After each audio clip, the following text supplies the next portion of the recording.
Good morning, everybody. Here's a quick update on what is going on in Israel over the weekend.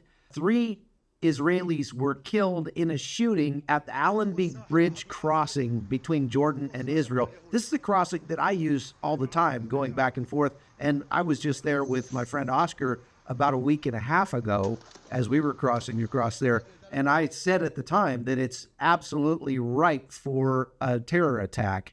And so one Jordanian man with a pistol opened fire, killing those 3 Israelis. They've shut down all the border crossings between Israel and Jordan for the indefinite future right now. So that's something to keep our eye on as that continues to develop.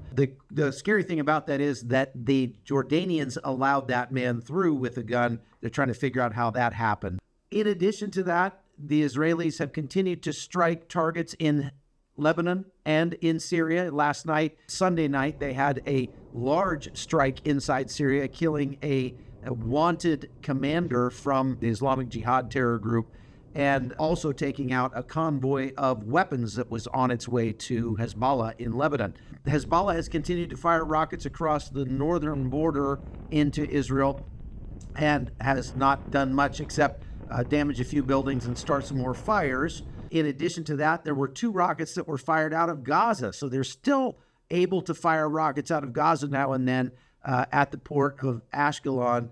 And one of them was shot down. The other one landed in the sea. So nothing to see there. Also, Israel continues to find terrorists trying to infiltrate into Israel proper from the West Bank. They had to shut down Highway 6, one of the main arteries in Israel, over the weekend because of operation where they were able to capture somebody that they knew was trying to come in to perform terror attacks inside Israel. And on top of that, the operation in the West Bank that they had that went on for more than 10 days has wrapped up. They pulled their forces back out, but they continue to operate in cities like Jenin.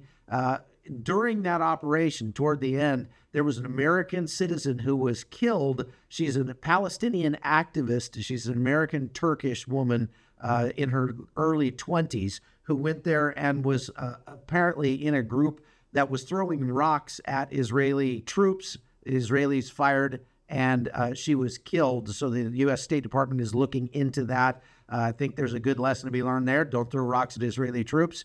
And that is your update for the weekend. Thanks for watching. Talk to you later.